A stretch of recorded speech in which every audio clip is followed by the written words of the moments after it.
옆에 분에 한번 축복하시고 인사하시면 좋겠습니다. 하늘 복 많이 받으십시오. 함께 기쁨으로 함께 우리 인사하시기 바랍니다. 하늘에 복이 임하기를 축복합니다.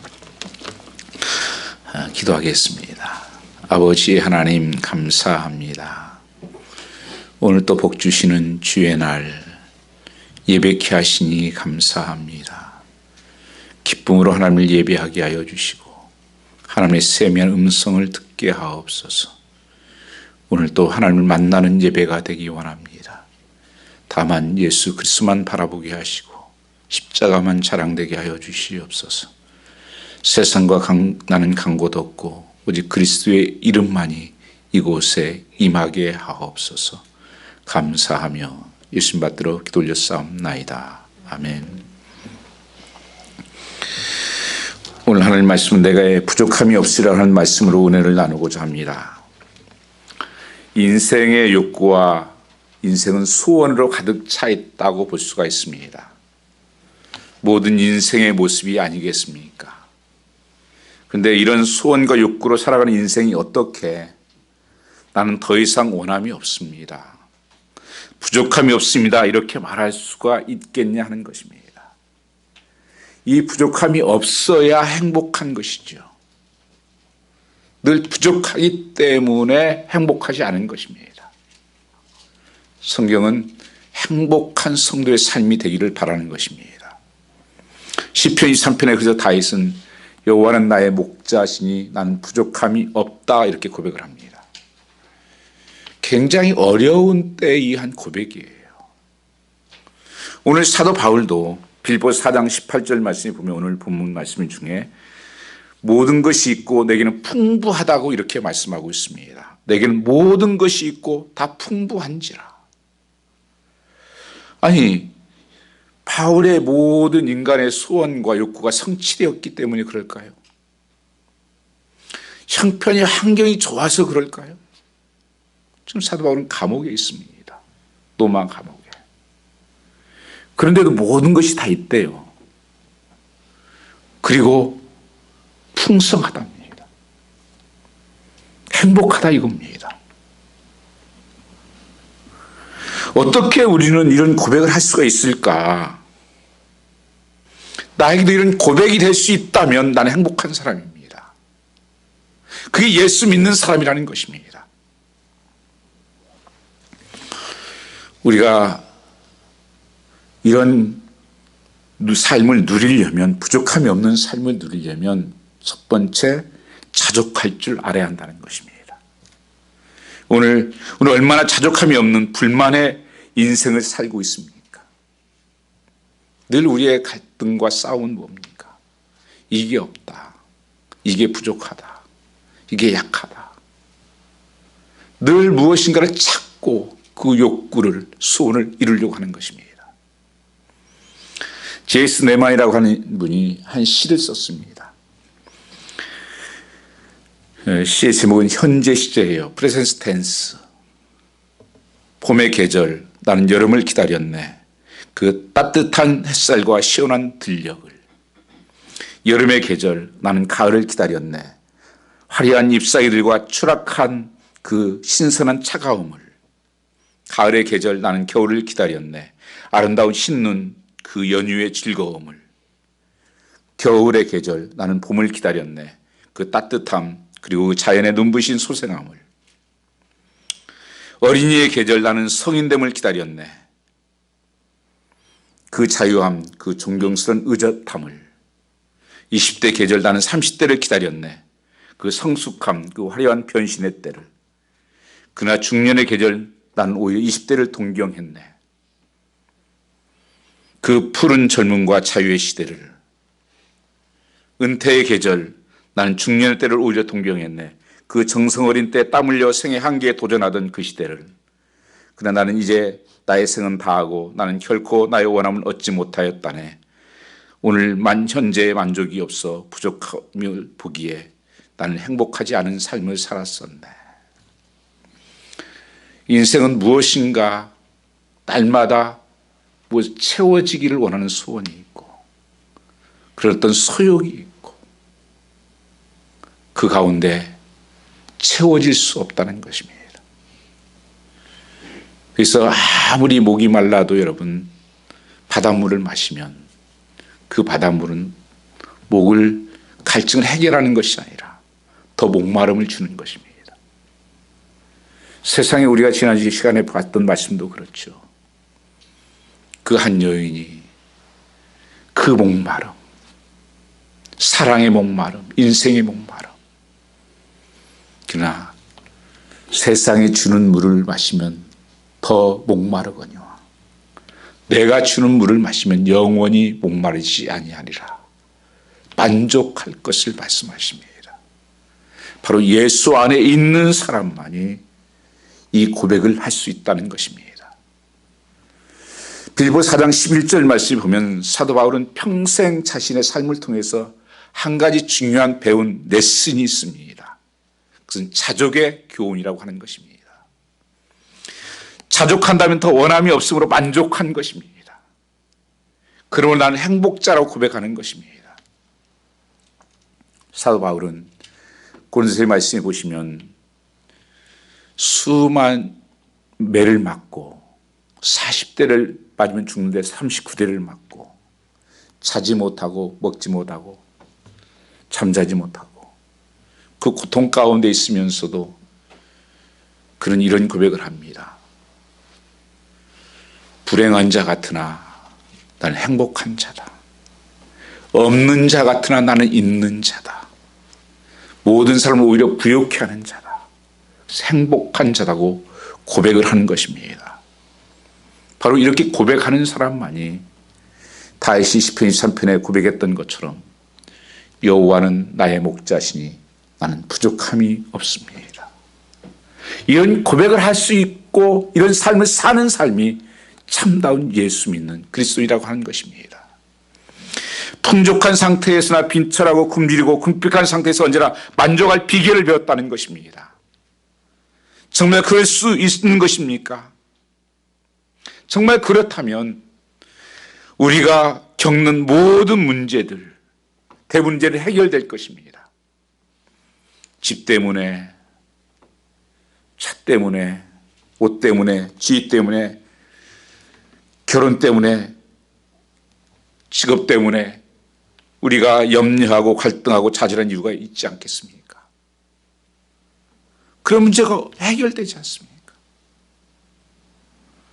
문제는 그렇게 그럴 수 있느냐 하는 것입니다. 나의 지금 있는 모습 그대로 내가 자족하면서 그렇게 행복할 수가 있느냐 하는 거예요. 우리 13절 말씀에 같이 한번 읽어보겠습니다. 12절부터 한번 보겠습니다. 내가 비천에 처할 줄도 알고 풍부에 처할 줄도 알아. 모든 일에 배부르며 배고픔과 풍부의 궁핍에도 일체의 비결을 배웠노라. 비천에 처할 줄도 알고 풍부에 처할 줄도 알고 그 모든 때에 자족하는 것을 배웠다. 그것이 내 삶을 고통을 준다든지 내가 비참하게 만들지 않는다는 것입니다. 그런 것이 내 인생을 흔들지 못한다는 거예요. 그러면 여러분 한 가지 질문을 해보겠습니다. 여러분 궁핍할 때 자족하기가 어렵습니까? 쉽습니까? 부할 때 자족하는 것이 쉽습니까? 궁핍할 때 쉽습니까? 어떤 분은 이렇게 생각하실 것입니다. 궁핍할 때가 목사님 자족하기 어렵죠. 먹을 것 없어 보십시오. 입을 것 없어 보십시오. 손에 쥔 것이 없어 보십시오. 그러나 여러분 성경 말씀은 둘 다 어렵다는 것입니다. 정말 생활이 어려우면 힘듭니다. 늘 싸움의 원인이 되고 갈등의 원인이 됩니다. 그래서 이때 원망하거나 불평하거나 짜증내고 괴로워하기 일이 쉽다는 것입니다. 그러나 풍부할 때 자족하는 일도 쉽지 않습니다. 아무리 돈이 많은 사람일지라도 이만하면 됐지 자족하는 사람이 많지 않기 때문입니다. 배부른 중에 교만하기 쉽고 도덕적으로 쉽게 타락할 가능성이 있습니다. 능력이 안 돼서 포기할 뿐이지 다들 숨이 넘어질 때까지 조금만 더 모아 그러다가 죽어요. 그게 인생의 삶이에요. 그 목마름은 끝이 없습니다. 바울사도는 가난하다고 침체되지 않았고 부하다고 들뜨지 않았다고 말합니다. 사도는 이것을 다 체험했던 사람이에요. 적어도 사도가 예수 만나기 전에는 대단한 인물이었습니다. 최고의 학부를 공부를 했고 로마 시민권을 가지고 있었고 바리새인 중에 바리새인이고 부족할 것이 없는 인정받는 삶이었어요. 예수를 만난 다음에 그가 모든 것을 배설물로 여겼다고 그렇게 고백하면서 그는 거의가 감옥의 삶을 살았습니다. 굶주리고 메말리고. 그런데 그때나 이때나 나는 자족하는 것을 배웠다. 나는 부족함이 없습니다. 행복합니다. 오늘 우리에게도 묻고 있는 거예요. 여러분은 자족하십니까? 예수님의 사는 자는 만족의 조건이 달라집니다. 사람은 외적인 조건에서 행복을 찾습니다. 그리고 좌절해버립니다. 예수를 만나면 외적인 조건은 아무것도 아닌 것이 되는 것입니다. 그게 중요한 것이 아니에요. 하나님께서 중요한 것은 밖보다 안을 보시기 때문입니다. 전에 좀 됐는데 행복전도사로 한국에 알려졌던 분 계시잖아요. 끝까지는 안 하겠습니다. 63세 때 그분이 자살을 하셨어요. 책을 26권 썼습니다. 그분이. 책들도 전부 다 행복을 줄 수 있습니다. 행복을 찾을 수 있습니다. 여성의 행복과 소망, 밥은 굶어도 희망은 굶지 말라, 웃음에 푼 여자가 성공한다. 모두 긍정적, 희망적 행복을 누리는 책들을 썼어요. 그리고 죽었어요. 그가 유서에 제가 쓰여진 내용들을 좀 봤습니다. 2년 동안 입원 퇴원을 받아 반복하면서 너무 많이 지쳤습니다. 그래도 감사하고 희망을 붙잡으려 노력했습니다. 더 이상 할 힘이 없습니다. 행복해지려고 했지만 안 되었다는 것입니다. 다른 사람이 행복해질 수 있다고 말했지만 나는 행복하지 않았다는 것입니다. 행복은 깨달음이나 신령으로 누려지는 것이 아닙니다. 예수 그리스도를 만나야만이 행복해질 수 있다는 것을 성경은 말씀하고 있는 것입니다. 그 목마름이 치유될 수 있다는 것을 말씀하고 있습니다. 문제는 자족의 한계가 어딜까 하는 것입니다. 어느 만큼 세우는 자족할 수 있을까요? 어떤 사람은 기본적인 생존만으로 자족할 수 있겠지만 또 어떤 분은 사치한 수준에 이르고도 자족하지 못할 사람이 있을 것입니다. 과연 자족의 상태는 무엇일까요? 한마디로 말씀드리면 환경의 지배를 받는 상태가 아니라 환경을 지배하는 상태라고 말 수가 있습니다. 환경에 따라서 사는 사람들, 유행에 따라 사는 삶은 절대 자족할 수가 없습니다. 워런 오레스비 목사님이 쓴 글 중에 성도는 온도 조절기와 같다고 했습니다. 우리 교회에 보면 지금 2개의 온도계가 있습니다. 저 뒤에는 지금의 온도를 알려주는, 추우면 추운 것으로 낮추고 높으면 높다고 하는 것을 알려주는 온도계가 하나 있습니다. 그리고 저기 옆에 붙은 것은 온도 조절 장치입니다. 그것은 몇 도로 딱 우리 교회 63도로 맞춰놨어요. 추우면 온도를 올립니다. 또 너무 더우면 온도를 낮춰요. 그 온도에 맞게. 어느 상황 속에서도 가장 안락하고 편안하게 딱 맞추는 거예요. 흔들림이 없어요. 그것은. 성도는 바로 이런 온도 조절 장치 같다는 거예요. 온도계가 아니에요. 상황에 따라서 시대에 따라서 요동치고 목말라는 인생이 아니라는 것입니다. 이 자족이라고 번역된 단어에는 히라보의 아우투타르게스라는 단어를 썼습니다. 자기 자신을 나타내는 대명사 아우토스와 넉넉하다를 나타내는 동사 아르게오 합성어입니다. 자기 스스로 충분히 만족한다는 의미예요. 환경에 상관없이 스스로 만족할 줄 아는 상태를 말하는 것입니다. 바울은 없어도 비굴하지 않았고 있어도 교만하지 않았고 있으면 있는 대로 없으면 없는 대로 만족하며 자족하는 삶을 살았다고 고백을 하고 있습니다. 예를 들어 사도행전 16장 말씀을 보면 바울과 실라가 체포되어 매를 맞고 착고에 채워서 감옥에 갇혀 있었습니다. 참으로 억울하죠. 사도가 복음을 전해야 되는데 억울하게 누명 쓰고 감옥에 갇혀 있을 때 사도 바울은 신라는 뭘 합니까? 감옥 안에 찬송하면서 기도를 합니다. 그게 찬송이 나올까요? 기도가 나올까요? 하나님 살아계시냐고. 사도 바울은 이게 놀라운 일 아닙니까?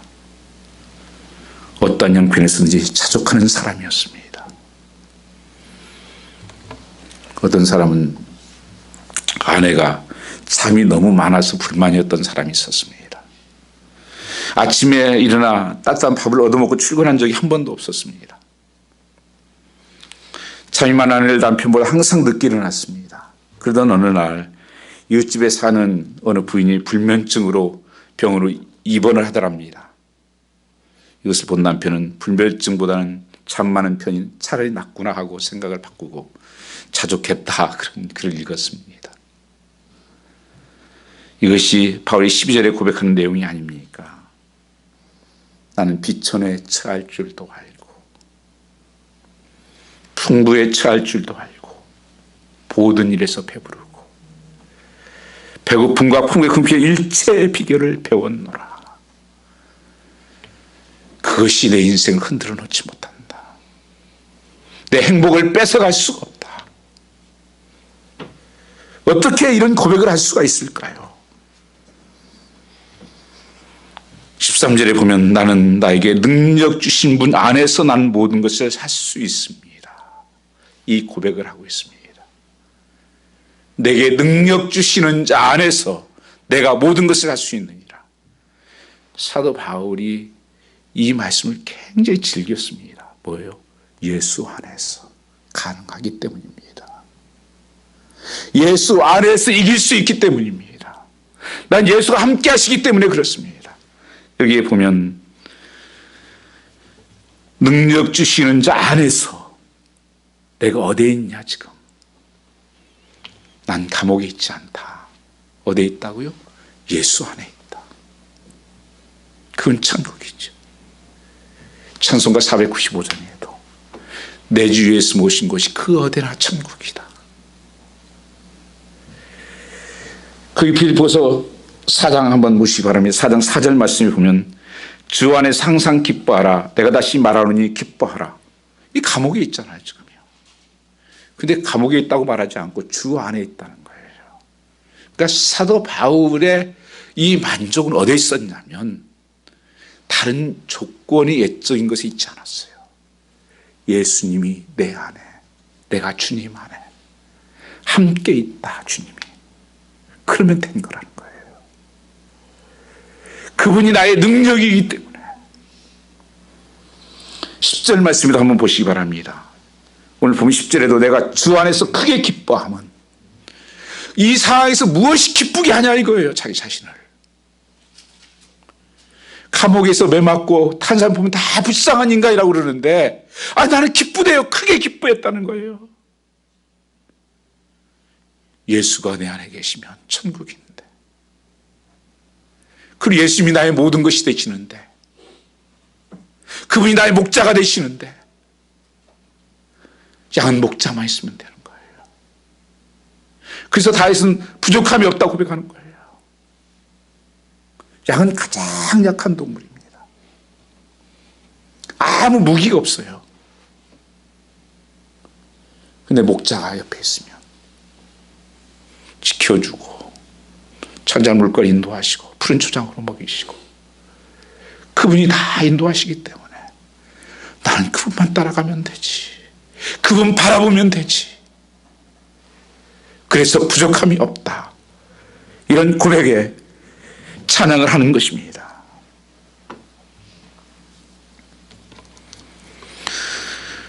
우리는 두 번째, 무엇이 바울을 만족하게 했는가? 자족하는 삶이 첫 번째였다면 두 번째는 나눔의 삶을 살아야 만족하다는 것입니다. 10절에 감옥에 갇혀 있고 그런 가운데 기뻐했다. 4절에 주 안에서 항상 기뻐하라. 무엇이 기뻤을까? 기쁨이 왜 이렇게 중요한 것인가?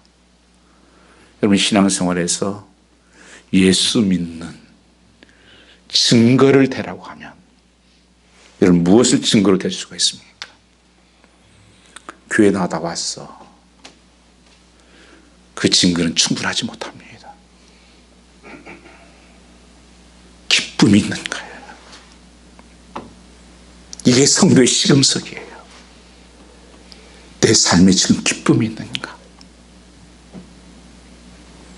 그래서 태생의 5장 16절 말씀에도 항상 기뻐하라. Always rejoice.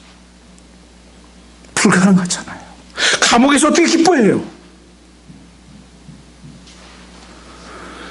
성도의 삶은요, 기쁨이 축복이에요. 기뻐하는 자가 승리합니다. 이게 기쁨이 성경에서는요, 강건함으로, 건강함으로 나타나 있어요. 그게 증상이에요. 기쁨이 있다면 첫 번째, 하나님 안에서 내가 영적인 건강함이 있는 거예요. 그게 없으면 병든 겁니다. 그리고 그것은 육적인 건강도 나타나요. 그 세상 사람들도 그러잖아요. 아, 웃으면 복이 옵니다. 많은 연구가 나왔어요. 기뻐하는 것이 승리라는 거. 그래서 15초만 웃어도 여러분 이틀간 더 산다 그러잖아요. 정말 기뻐하는 삶을 살면요, 잘 늙지도 않고요, 암도 죽이고 이런 놀라운 일들이 많이 이 의학적으로 다 밝혀진 사건이에요. 그래서 여러분, 우리 남자들은 참 여자들 예쁜 거 요새 젊은 사람들 그러더라고요. 좋아하더라고요. 근데 그보다 더 좋은 거 뭔 줄 아십니까? 웃는 게 좋은 거예요. 자꾸 기뻐하는 거. 왜냐하면 그게 축복의 복이에요. 웃는 사람이 복이 있는 것입니다. 그게 건강한 삶이에요. 그게 축복 덩어리예요. 그래서 여러분, 웃을 때 우리의 근육도 많이 움직여서 육적으로 건강해질 뿐 아니라 영적으로 건강해지는 거예요. 그래서 성경에서는 기뻐하라. 이것이 내가 소원처럼 말씀하시잖아요. 이것이 하나님의 뜻이다. 그래서 여러분, 할 수 있는 대로 웃으십시오. 기뻐하십시오. 환경 때문이 아니라 예수님 때문에 그러는 것입니다. 주님이 나와 함께 하신다. 그러니까 사도 바울은 내가 크게 기뻐한대요. 그러니 부족함이 없다는 겁니다. 그러면 이 사도 바울이 주님 안에서 기뻐한다고 그러는데 실제로 사도 바울은 궁핍했어요. 그거 보세요. 14절 이하에 보면 11절에도 그런 말씀을 했고, 내가 궁핍함으로 말하는 것이 아니다. 또 14절 내가 괴로워하고 있었어요. 괴로움이 있었고 궁핍함이 있었어요. 실제적으로는요. 그런데도 사도 바울은 내가 기뻐하고 만족한다. 왜요? 이 빌립보 교회 성도들이 사도 바울이 감옥에 갇혀 있고 너무 어려운 가운데 있어서 선교 헌금을 보낸 거예요. 이 빌립보 교회는 본래 이 사도 바울이 이 아시아에 가서 복음을 전하려고 가다가 꿈의 환상 중에서 마게도니아로 와라. 그 환상을 보게 됩니다. 그래서 터닝해서 유럽 쪽으로 복음이 증거되는데 처음 교회가 세워진 곳이 바로 이 빌립보 교회예요. 이 빌립보 교회는 지금 막 개척된 아주 작은 교회입니다. 그런데 사도 바울에게 그 교회에 있는 에바브디로 돌아가는 지금의 목사직에 해당되는 거예요. 그분을 빌립보 지역에서 노마까지 감옥까지 헌금을 부어서 보내요. 얼마나 힘들었는지 이 간 가운데 에바브디는 병을 들어서 죽을 뻔했습니다. 사도 바울도 너무 근심이 돼가지고 하나님께 간절히 기도한 가운데 나았어요. 그 교회에서 그렇게 어렵 교회에서 이 헌금을 받아들고 우는 거예요. 너무 감격해서. 그런데 사도 바울이 내가 기뻐하는 것은 단순히 헌금 때문이 그런 것이 아니다. 예수님 때문이다. 예수님께서 나를 인도하시고 나를 지키시고 함께 하신 분이시다는 것을 보았기 때문이다.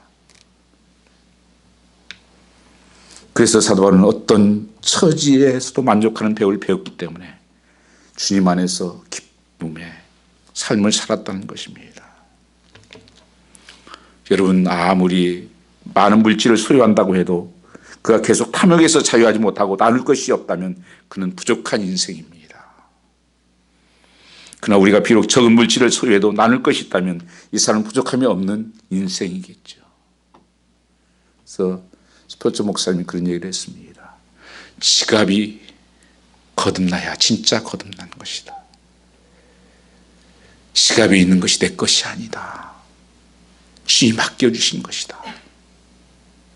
내 마음대로 쓰면 안 되는 것이다. 바울은 빌립보 교인들은 이런 삶을 사는 것을 보고 기뻐하며 축복하고 싶어한 것입니다. 왜 사도 바울이 이것을 그렇게 기뻐했냐면 이 빌립보 교회가 아시아를 향해 가졌는데 그 15절 말씀에 그런 고백이 있죠. 빌립보 사람들이 너희도 알거니와 복음의 시초에 내가 마게도냐를 떠날 때 주고받고 받은 내 일에 참여한 교회가 너희의 아무것도 없었느니라. 그런데 오늘 본문의 사도의 감동을 받는 것은 바울만 아니라 빌립보 교회에 감동이 오는 것입니다. 뭐냐면 고린도후서 8장 1절 2절 한번 같이 보셨으면 좋겠습니다. 고린도후서 8장 2절 말씀해 보시면 거기 뜨네요. 여기 한번 같이 읽어보겠습니다. 형제들아, 하나님께서 마게도냐 교회에게 주신 은혜를 아닙니다.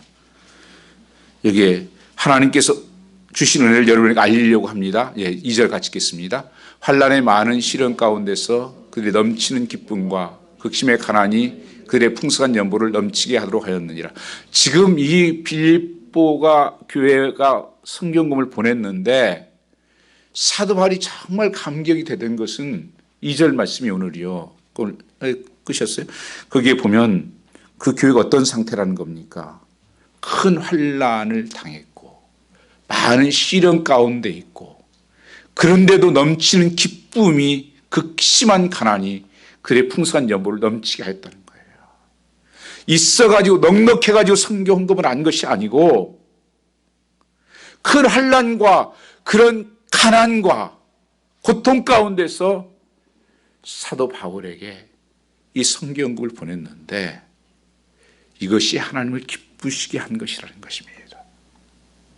그리고 이게 축복이 된다는 것을 사도 바울이 알기 때문에 감격하는 거예요.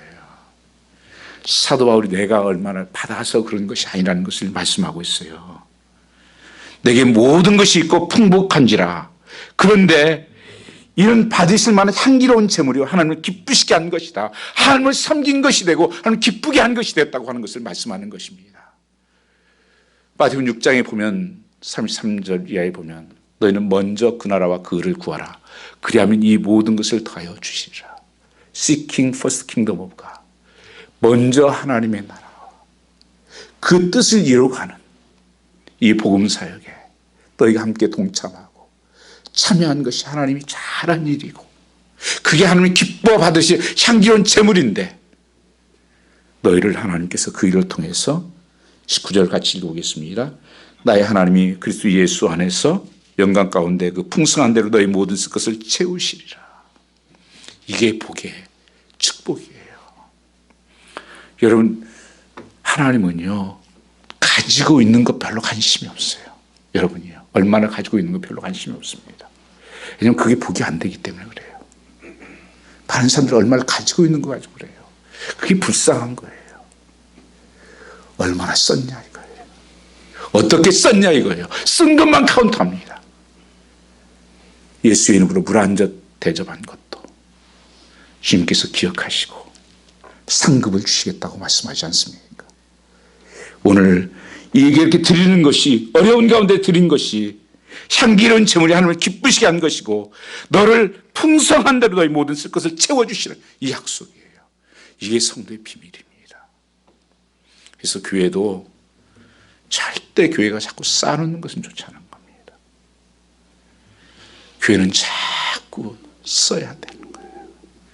조금 더 어려운 일들, 선교하는 일에, 하나님 기뻐하시는 일에 자꾸 쓰이면 그게 복으로 오는 거예요. 성도의 삶도 마찬가지예요. 이걸 믿으세요. 자꾸 쓰면 없어지는 것 같죠? 아니, 성경에서는 잠언서 이렇게 표현해요. 너희가 작은 것을 물에다가 개울에다가 이게 흘렸어요. 나뭇잎 위를 이렇게 떨어뜨렸어요. 그 나뭇잎이 결국 어디로 갑니까? 없어집니까? 흘러서 강에 모이고, 강에서 모였다가 흘러서 어디로 가요? 바다에 가면 다 그게 모여지더라는 거예요. 이 축복이에요.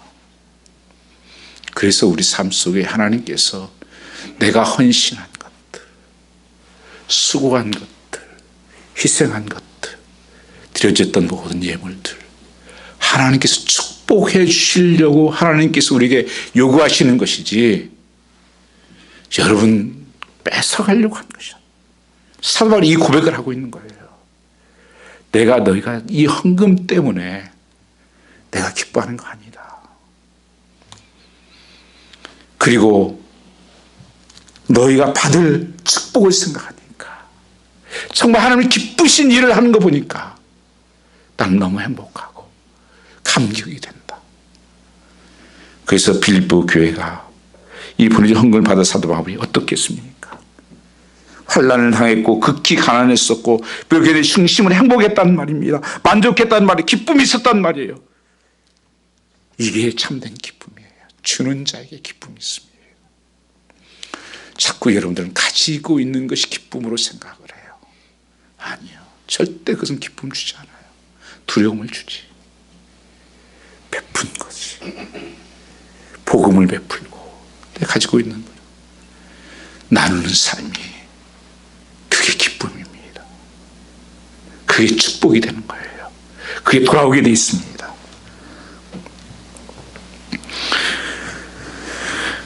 우리가 사도 바울은 교회 교인들의 헌금을 받아들고 기뻤던 기독교인들을 받을 만한 복이 참 크다는 것을 알았습니다. 여러분이 나의 고난에 동참한 것을 잘 압니다. 나는 선물을 바라지 않습니다. 나는 여러분의 장부에 유익한 열매가 늘어나기를 바랍니다. 사울이 헌금을 빌립보 교인들의 복을 받을 것을 말씀하고 있습니다. 이 빌립보 교인들에게 갚아주실 것이다. 그래서 잘했다는 것입니다. 하나님께 빌립교에 필요한 모든 것을 풍성히 채워주시고, 먼저 바울은 돕는 헌금을 보내겠다 하는 것이고, 가문에 갇힌 사도 바울은 돕고자 헌금을 보낸 빌립보 교인들에게 하나님부터 복받은 기회를 주셨다는 거예요. 그게 축복받은 기회예요. 기회를 놓치지 마시기 바랍니다. 여러분, 많은 사람들 내가 열심히 일해가지고 그냥 모아놓고 사는 것이 행복한 거 아니에요. 성경의 개념은 절대 아닙니다. 그래서 정말 주를 만났던 사람들은 모든 걸 다 내려놨어요.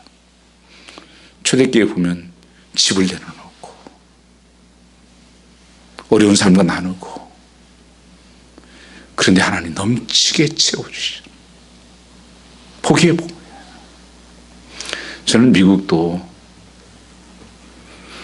다 잘하는 건 아니지만 그래도 이 청교도적인 신앙을 가지고 살았을 땐 정말 잘하셨어요.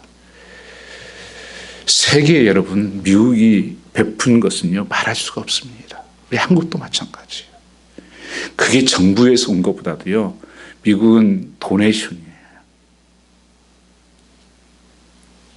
어려운 나라들을 위해서. 어디든지 어려운 나라 가면 미국 게 거의 해요. 제가 IT 가서도 봤어요. 창고에 다 미국에서 온 거예요. 그 삶을 축복하십니다.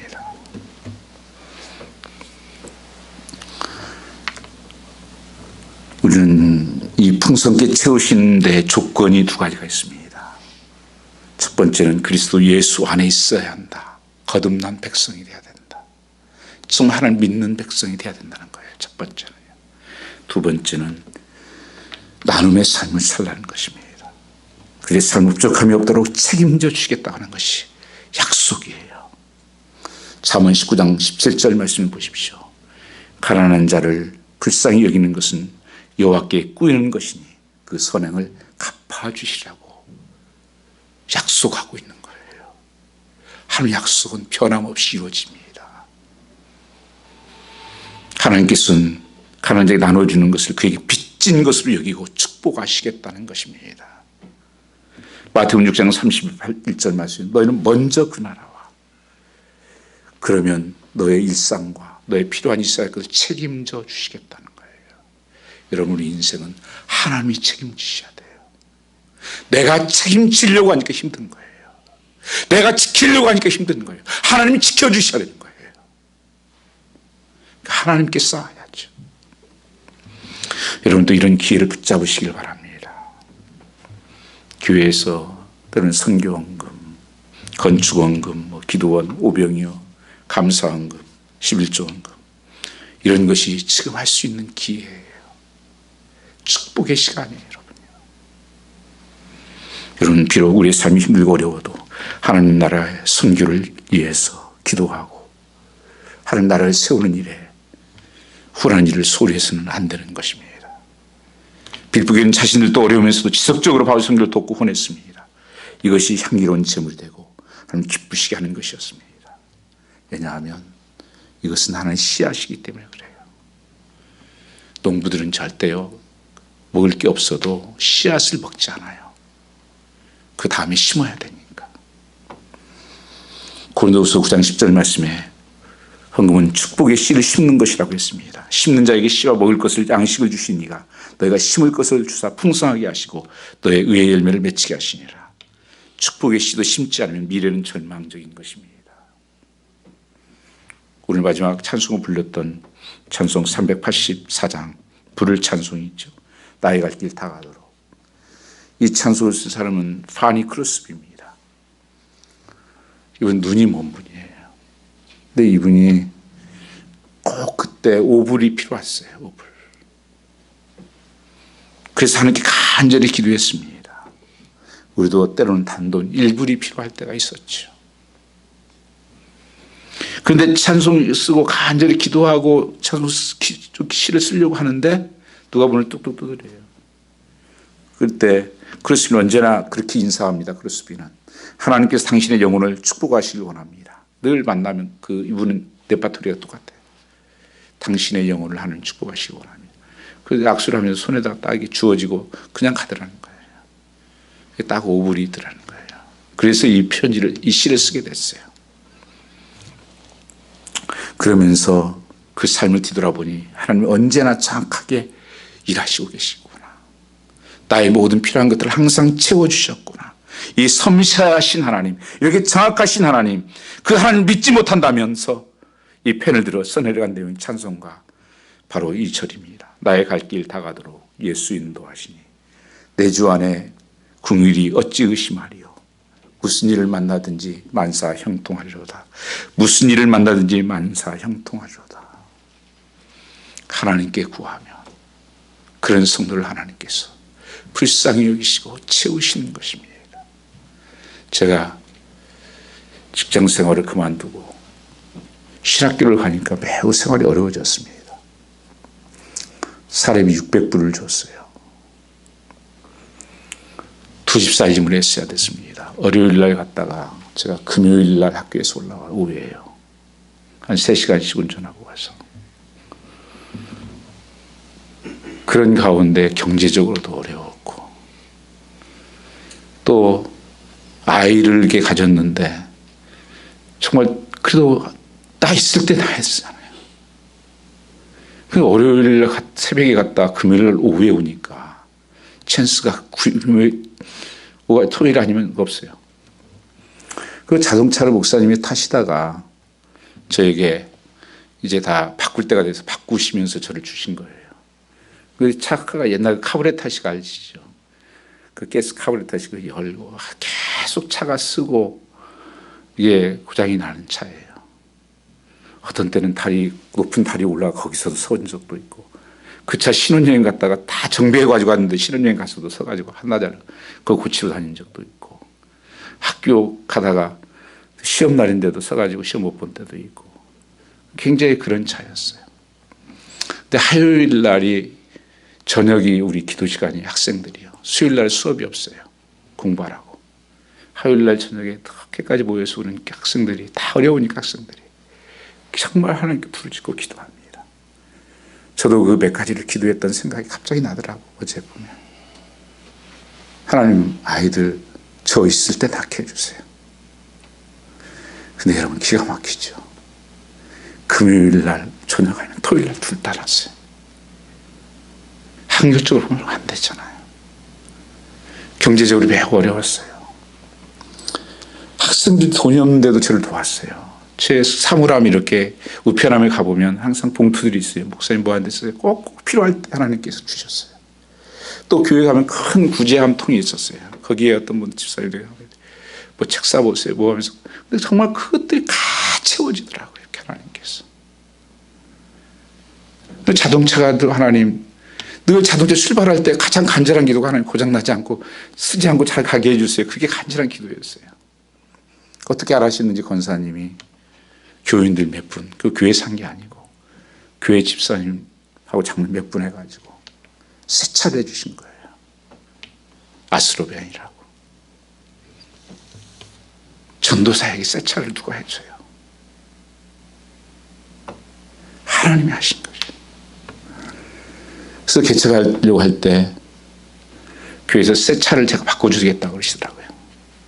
그래서 제가 아니, 저는 이걸로 충분합니다. 왜냐하면 너무 은혜가 있는 차니까 더 오래 타고 싶었고 괜찮고, 그 대신 그 밴을 사주세요. 그러면 교회 개척해야 되니까, 성도 싣고 다녀야 되니까 밴을 사주세요. 그래서 밴을 사주셔서 제가 후러싱도 매주 브롱스 한 2, 3년 그 밴으로 성도를 싣고 다니면서, 정말 그래서 누워서 다닌 분도 있어요.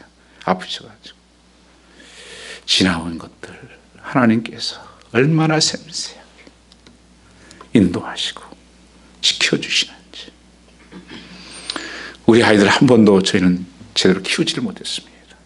다 베비시터 줬어요. 하나님께서 그래도 지켜주셨구나. 여러분 삶 속에 어려움이 보이십니까? 하나님이 보이십니까? 하나님 바라보십시오. 하나님은 구하는 삶을 살도록 하십니다. 우리의 거룩한 욕망을 가지면 추한 욕망이 극복될 것입니다. 의로운 욕망을 가지면 불의한 욕망이 극복되지 않겠습니까? 선한 욕망을 가지면 악한 욕망을 극복하지 않겠습니까? 목장의 양이 가져야 될 가장 중요한 것은 목자를 구하고 목자를 사랑하고 목자를 따르고자 하는 욕구인 것입니다. 그럼 다른 욕구는 다 해결됩니다. 목자이신 하나님만 구하면 됩니다. 예수님만 목말라 하면 됩니다. 하나님 하나님 앞에 배고파하십시오. 하나님, 나의 모든 것이 되면 무엇을 걱정할 필요가 있겠습니까? 질문 하나가 남아있습니다. 사순절을 지나고 있습니다. 나의 추한 욕구들은 어떻게 해결할까요? 십자가를 묵상하십시오. 바로 우리의 죄스러운 욕망을 짊어지고 예수께서 십자가에 대신 피 흘려주신 죽으신 것 아니겠습니까? 십자가에 다시 사신 이후 우리 이제 하나님만 바라보고 그 얼굴을 구하며 살게 하신 것이 아닌가요? 바울은 로마서 6장 10절에 이렇게 말씀하십니다. 그의 죽으심은 죄에 대하여 단번에 죽으심이요 그의 살으심은 하나님 대하여 살으심이니 이와 같이 너희도 자신을 대하여 죄에 대하여 죽은 자요 그리스도 예수 안에 삶을 대하여 산 자로 여길지니라. 이런 욕망 때문에 예수께서 십자가에 죽으신 것을 묵상해야 됩니다. 그가 대신하여 십자가에 죽으셨던 것은 나도 그것에 죽은 것을 기억하셔야 됩니다. 갈라디 2장 10절 말씀에 내가 그리스도와 함께 십자가에 못 박혔나니 이제 내가 사는 것 아니오 오직 내 안에 그리스도께서 사신 것이라. 이제 내가 육체 가운데 사는 것은 나를 사랑하사 나를 위하여 자기 몸을 버리신 하나님의 아들 믿는 믿음 안에 사는 것이라. 우리의 믿음의 고백이 가능하다면 여호와의 목자시니 나도 부족함이 없습니다. 사도 바울이 고백했던 고백이 우리의 고백이 되지 않겠습니까? 오늘 또 나는 죽고 예수 그리스도가 사는 이런 축복이 임하기를 주의 이름으로 축원합니다. 우리 같이 한번 통성으로 기도하겠습니다.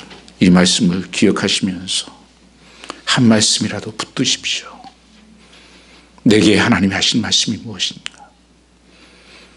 하나님 자족하는 삶을 예수 안에 살게 해달라고, 생활의 염려에 사로잡히지 않게 해달라고 염려를 주께 맡기시기 바랍니다. 탐심에 사로잡히지 않게 해달라고, 예수님 한 분으로 충분하게 해달라고, 나누며 살게 해달라고, 복음의 씨를 심게 해달라고 함께 같이 기도하겠습니다. 오 아버지 하나님 감사합니다.